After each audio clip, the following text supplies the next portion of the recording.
cost to acquire is oftentimes looked at, I spent this money, $1, and I acquired this much money on the back end, $2. If you gain 10, lose 10, and you're out $100 every single one, because again, they pay you 900, it costs you 1,000, you start to see that you're now setting up a losing model.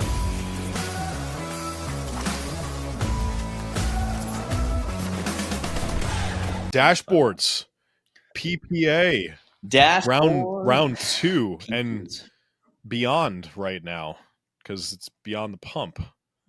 We're going to break down the PPA numbers a little bit more in depth today because, why not go deeper instead of just keep going wide? Some people really enjoy, I can't say that. Yeah, don't. Don't say that. I think they listen to it for that. Probably there's a portion, I'm sure. There's a it's funny. I had so a friend of mine reached out and he's like, "Hey, can you listen to my new podcast?" And I actually mentioned you in the episode real quick, blah, blah, blah. So I'm sure, no problem. I'm going to listen to it. And yesterday I was listening to it, and today I made a Facebook post about it, just to help support him and everything. But in the beginning, it's him and his wife talking. And his wife is something like, okay, no, you picked the topic today. Like, I'm going to be the submissive wife. And I'm like, so I send them both a text, just fun. I'm like, Allison, I don't really think you're the submissive wife, but hey, go Lance. And then Lance is like, oh yeah, I tell her she should start a club and teach other wives and everything like that. So we play into the joke a little bit. So I'm like, you know what? I'm going to help support this club creation and go buy you guys another domain. And the point of the story and why it linked back was I bought them the domain for their podcast a year ago, which was one of the kind of big catalysts for them to finally go do it. So I go and I search submissivewives.com, okay, on GoDaddy. It's available. It's 100% available. You can like buy it easy, okay? How much was it? It wasn't cheap. Yeah, it wasn't cheap. It was thousands. So I send them a screenshot and I'm like, hey, I got your new domain. You're all ready to go. I go, the problem is after thinking about it, I think you're going to like the wrong audience is going to end up here and not really what you guys are looking for. So bunch of it was a fun joke, but anyways, tangent, sorry. But well, I think it's a good segue actually, because when you consider like the nature of what we understand that, and the assumption is people know what we know, and these part 2, 3, and 4 of the PPA formula and diving into like the cost to acquire, the cost of fulfilling lifetime value, I think is really, really an essential part. And when we think about the cost to acquire effectively, and why I asked you about how much the domain was, is that, some domains GoDaddy will sell you for like a penny for the first year and then like $20 a year after that. But then when you think about if you're a brand new business, you're strapped for cash, and let's say you have $100 in your account to invest in your business, it probably wouldn't make sense to go buy several $1,000 domain that's available from someone that already owns it and has SEO, directed to it and whatever else. And so when we think about the cost to acquire, there's always this balance of how much is it going to cost you to do something or get something, and then, kind of the other costs that come along the way. And I'm sure most people would agree that if you had to spend $10,000 to make $5,000, so you're negative $5,000 at the end of it, it wouldn't make sense. And I think that this episode of the kind of going over the cost to acquire, I think that really is going to be insightful for people to weigh in and determine if something's really worth their time or their effort. Yeah, it's interesting. Everybody always looks, which very much so. And this is, I want to be clear again, right? PPA does not replace financial reporting, your P&Ls, your balance sheets, all those things. It also doesn't replace the data that you're getting out of the systems. If you're doing paid advertising with Meta, your cost per lead, CPL, still is a relevant number, right? Like those things are still important, but we want to find a way to create a hierarchy around our data, keep things that are of equal importance next to things that are of equal importance. So that way you understand like, cool, this number, that number, like they sit next to each other. I can weight them the same. That number sits 3 rungs below that number. They're not weighted the same, and just give you a little bit more guidance in that decision-making process, right? So the quick caveat here, but cost to acquire is oftentimes looked at, I spent this money, $1, and I acquired this much money on the back end, $2. Now, to your point, Andrew, it becomes really obvious on the front end. If I spend $10 to make $5, that's a losing argument out of the gates. But what a lot of people fail to look at is if I spend $10, they give me $11, but it costs me $5 to go in and service this. Well, you end up, while you made $1 on the advertising side, you're then now -4 on your total ecosystem when it comes to fulfillment. And that's really the power of cost to acquire playing that role within the entire profit per acquisition formula. So we're specifically talking about our cost to acquire here. You mentioned the website. When you go buy a website, it is something that is effectively amortized over the course of a year. Whether you pay for $12 or $2,000, it is a 1-year expense, right? So hang on, before you get too far into it, a lot of the listeners may not know what the word amortize means. Can you maybe No, explain that as well? nope, fuck them. No. Okay, Yeah, Google that Google that shit. shit, you No, ignorant so mother.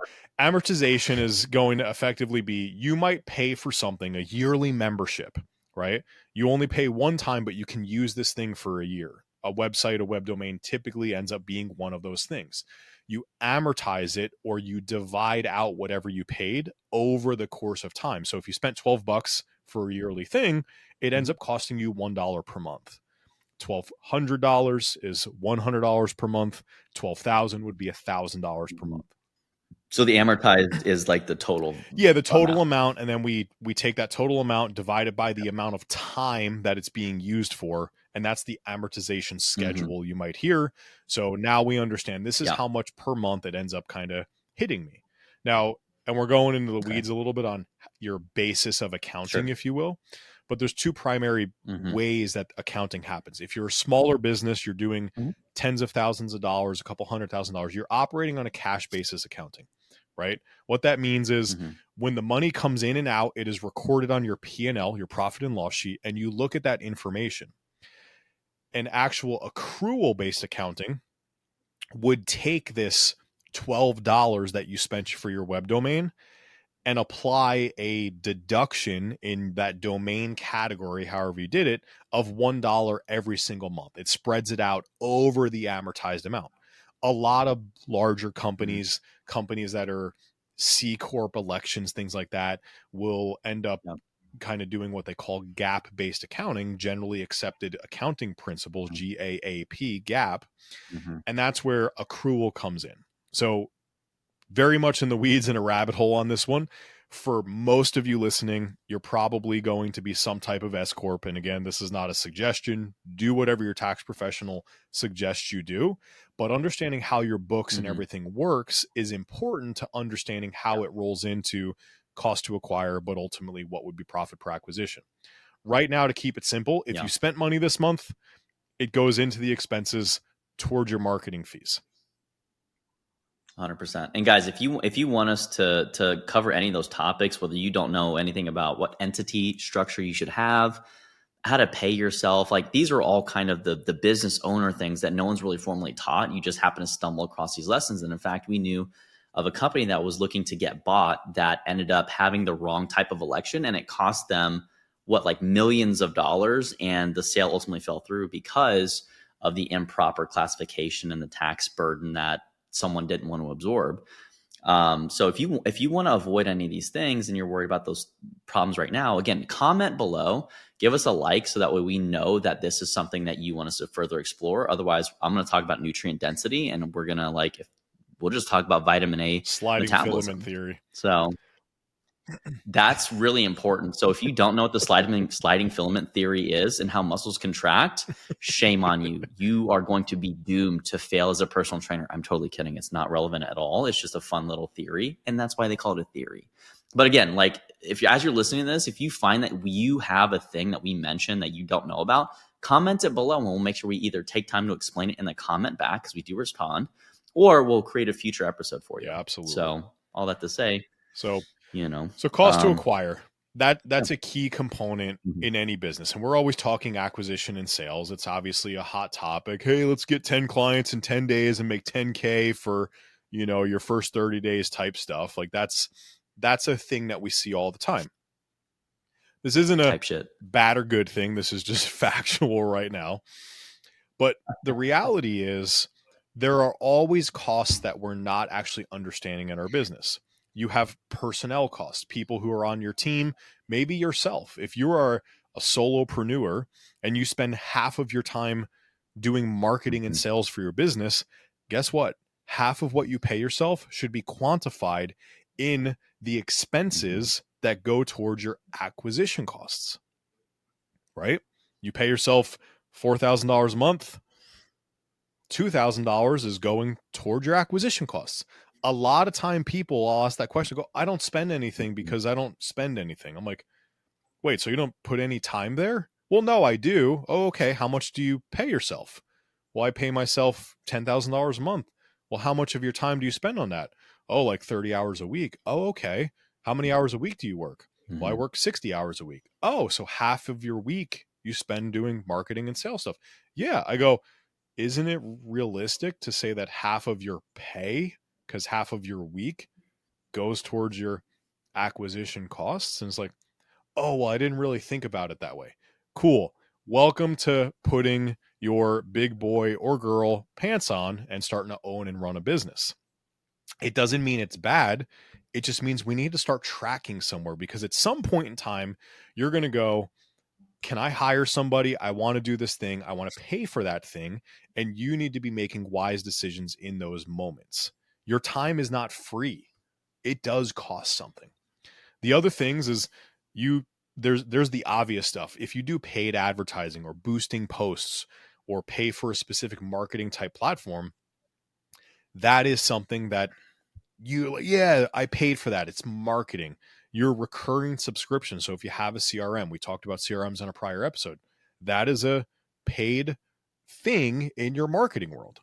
If you have a closer or a setter that makes a percentage, or you pay a flat fee to, or whatever, those salaries go into that acquisition cost and what's going on, right? So anything that can be attributed to marketing and sales, effectively anything that is not just running your business, all of those marketing and sales expenses are an expense that goes towards your cost to acquire. That is the first of two key things that you need to understand when we're trying to get that number together. You'll hear a lot of times marketing agencies, marketing companies, and they're not wrong, but our customer acquisition cost, your CAC, is what they turn around and go, oh, by the time you take all your total spend to the total people you acquired and your conversions and views and all these different things that come funnel through, your CAC is $800, $2,000, whatever that number is. Again, not wrong, but they are not counting your HubSpot or Go High Level expense. They are not counting your time or anybody's time. They're not counting the person you pay to go do your social media video short reel editing for acquisition. Those things all matter there. And ultimately, it's that cost to acquire. We got to lump all those costs together. So that's the first big thing on that number. The other side of it, we have to do some simple division, is how many people did you acquire during that time period that you're adding the costs up? Commonly, we're going to look at this monthly, right? If you go weekly, cool, but you can't make that many changes on a week-to-week basis. So monthly is going to be my suggestion, at least when you're starting out. So look at last month. How many people did I acquire? Oh, I acquired 10 total people. Sweet. Awesome. Nice and easy. 10 people. How much did you spend? Well, I spent $10,000 total. Subscriptions, ad spend, softwares, video editors, all the things. Yep, $10,000. Okay, cool. So when I give you guys those two numbers, 10 people, $10,000, well, it cost me $1,000 per person to acquire them. Great. Do you not think that that's high? Well, if you're charging them $300 per month and they're only staying for 3 months, you can do the math pretty quickly, how that's going to go. This is one of the issues that we run into things like scholarships, right? I'm going to give you a Mhm. discount. I'm going to get a bunch of people in. Guess what? You get $20,000, $30,000 in your bank account, which is fantastic. But all of them have now paid you for, you paid, you got 30 people for $30,000. They all gave you $1,000, but it costs Mhm. you $1,000 per person to acquire them. Well, guess what? In 3 months, you're going to run out of money with all those people. There's almost a situation where it was better not to acquire those people and never have that $30,000. And that's just simple math. Yeah. Yeah. Well, and to like put this in perspective, the people that feel like they're in the rat race and start over at zero and have no stackable business aspects, those are the people that do such a poor job because they can't, they're overwhelmed. They don't have the appropriate coaching systems.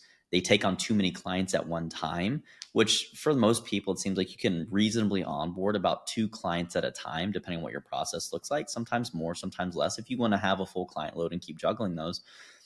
But when you think about the end process of like, if you gain 10, lose 10, and you're out $100 every single one, because again, they pay you 900, it costs you 1,000, you start to see that you're now setting up a losing model. And it's not a bad thing because all the time, because consider how Amazon, these people, they were late. Well, they were early to market and they were trying to get more market share. They're trying to get more people to consume the thing. So they had these calculated losses that they knew, hey, we just got to head down for a couple of years, get enough people using the thing so more people know about the thing, and then it'll spread itself. And now this is where Amazon is, now almost a verb. Hey, I'm gonna go Amazon something. You're like, oh, that's okay. Like no one bats an eye. So I will say that sometimes, to for early entrepreneurs to set the perspective of like, you're probably going to lose money in terms of your opportunity cost and doing and spending more time. But as long as your bank account exceeds your hard costs or the things that you're actually spending dollars for, that's probably something that I would consider an acceptable loss. For most new coaches that are starting out and maybe have 0 to 5 clients, you're probably going to lose a little bit of money or value in some way. But as long as those clients get you more clients, that cost to acquire should go down as you become more known and as you establish a good brand reputation of like, you think about who you trust. Right now, Boeing, I would never trust Boeing to build a plane. I would cut every contract I had and I would go offshore. I'd find someone else because now the trust that we had in Boeing, as a plane manufacturer is drastically decreased. So their cost to acquire clients and to service contracts, they're going to have to come out of pocket because they did a shitty job and now they have a reputation. They have to now discount things heavily to maintain these contracts. So there's a lot of different levers here, but at the end of the day, you know, just understanding how much you're paying and how much you're getting is really the nature of what we're trying to drive home with cost Yeah, to and acquire. there's very many times where losing money on an acquisition makes sense as long as Mm-hmm. it's planned and calculated for some other Yeah, reason on the back end, on the other side, on the yeah, long-term game, on the referral engine, on the acquisition awareness side. mm-hmm. Like, yeah, totally. But if you're not aware that every single time you're acquiring somebody, you're losing money, that's where it becomes a problem. And you get this influx of money that is Mm-hmm. guaranteed to go away in a period of time, and you get stuck in an almost inadvertent Ponzi scheme where you now have to go sell Mm-hmm. somebody the next thing before you can even finish out your commitment on what you sold to some people that you gained prior. Not that you're doing it intentionally. Like it's just unfortunately business math. But it's just the way that Mm-hmm. it ends up happening. So very simple. Like, What's a what Ponzi was scheme, that? Steve? I think some people might not know what a Ponzi scheme was. The first time I heard it, I had to look it up a couple Well, years back. I guess we can't say What is we've all heard of Bernie Madoff because I'm definitely getting a little bit older, and it? everything like that. And some I of don't know. you young bucks are a little bit younger, but long story short, one of the biggest issues or schemes that ever happened in financial history was by this guy, Bernie Madoff. What he would effectively do is run around and say, hey, I'm going to invest your money for you and I can make wild returns. I don't remember the specifics, but let's just say it's 20% every single year. So give me $1 million and I'll give you 20% back every year. Sure. Like, who isn't going to take that deal? The stock market gives you on average like 8 to 10% back. So you're going to more than double that and guarantee it practically. Yeah. So he would literally Mm-hmm. take your million, and then 1 year later give you $200,000. And then he would give you this fake document that said you still had your million invested. And you're like, man, that's great. Mm-hmm. Now, he would do that. He would take your million and he would take that million and he would effectively give 5 people their 200,000 from your million, or probably more like 2 people their 200K and keep 600K for himself. And then he knew, okay, well, the clock has started. I have to go find the next person that is going to give me $1 million. So I can now give you 200,000 of that million. So you keep believing me. I'll give another person their 200K, and then I keep my 600K, and it's going to be amazing. And I'll just keep finding people to keep putting the money in, and I'll keep giving the couple of people that are coming due their money, and I'll make my money. And no one's going to know the wiser.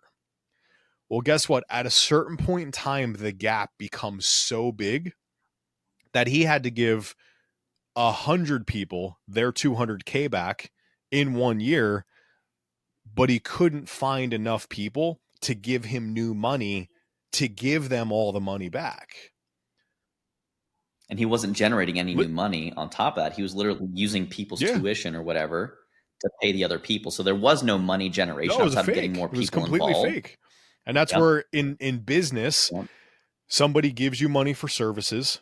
You spend all that money on whether you needed to or not. And now all of a sudden you still owe all those people 2 months of services. Well, what do you have to do? Your typical business. Well, all right, we got to go sell some things. Now, that is the answer. But if you literally right now, technically speaking, are in a situation where if you add up how many months of services do I owe people? Do I have that money in my bank account? If the answer is no, and you have to go and get new clients in to support the business on the original people you owe things to, you are inadvertently creating this situation where you're relying on other people's money in order to go ahead and service the people you've already sold. Now, again, if this is part of your business plan, if you know you're going to dip into the red for a period of time, if you know that there's that risk and it's calculated and you understand and you're following the trajectory that you believe you should be, it's not uncommon and it's not necessarily a bad thing. But if you're completely clueless to this and you find yourself in the situation where you have to sell somebody something in order to keep going, you have inadvertently caused like chaos for yourself. And that's like we go down that we make the joke launch and struggle, right? We have launchandstruggle.com. At some point we'll figure out what we do with that website. But at the end of the day, just launching to get cash in, but the cash doesn't actually cover your services you owe, you're going to continue to struggle until you solve that problem. You're on that kind of rat wheel race that's never ending. So keeping that in mind, your cost to acquire, literally every single expense that goes towards marketing and acquisition, divided, do your formula, do your math by the amount of people you get in. Here's how much I spent, 10,000 divided by the amount of people. Okay. Or rather, I guess it's people over the dollars, the other way around. So how many people divided by $10,000, it cost me per single person, 10,000 or $1,000 rather. So keep that in mind. That's your cost to acquire. That's one of the big 3 numbers. That's how we get our profit per acquisition formula. Yeah. So now that we know how to calculate that, obviously it's kind of a, when is this relevant, or what's the target that people should be shooting for, would probably be the next question that some of our listeners are likely thinking at this point. So in terms of target, that's honestly a hard one, because you can weather a harder cost to acquire or a higher cost to acquire maybe if you have a bigger lifetime value, right? So you can spend $2,000 to acquire a person if you're getting $10,000 of lifetime value out of them, provided your operational costs aren't out of control. So that's where those 3 big numbers come into. If your actual profit per acquisition, value minus acquisition minus fulfillment, is a positive number, you're in a good spot where you can then adjust things. And that's really kind of that big indicator. In terms of a good number, there isn't a good number. If you're negative profit per Mm, acquisition, well, hey, every single time you acquire a consumer, you're losing money. Like yeah, that almost like yeah, does that when people pay you, you then in turn lose money. That should raise a red flag. hmm, So we need to reduce our yeah, cost to acquire, increase our lifetime value, reduce our fulfillment expenses in order to make that formula work for us. Then we look to optimize. And when we are truly optimized, that's where the idea of do you want to or should you grow and or scale that we hear everybody talking about. mhm. Yeah. So just to kind of recap for everybody, like we have your profit per acquisition, which is the big number. And you can dig into that by looking at these other three numbers. We just talked about the cost to acquire, but Steve mentioned there's two other levers. If you're looking at what you want to change in your business, you can look at the cost to acquire, sales, marketing, all that other stuff. And you can look at the cost to fulfill or how much it costs you to actually deliver. And then how much that person spends with you across a lifetime, which is the lifetime value. And so those three domains are really going to be an essential component of you understanding what your business is doing. And if you don't know what that is or what that should be, obviously it depends. We do have workshops. You can always email us as well, and we'll make sure that you get an answer. But all that to say, thanks for joining us for part 2 of our 4 parts profit per acquisition series. Make sure you subscribe and turn the little notification thing on. So that way the next episode, when it comes out, you're not left hanging and you can actually fill in the gaps. Or if this is beyond 2025 when we recorded this, then you can't, you'll just right through it. So we'll see you guys in the next one.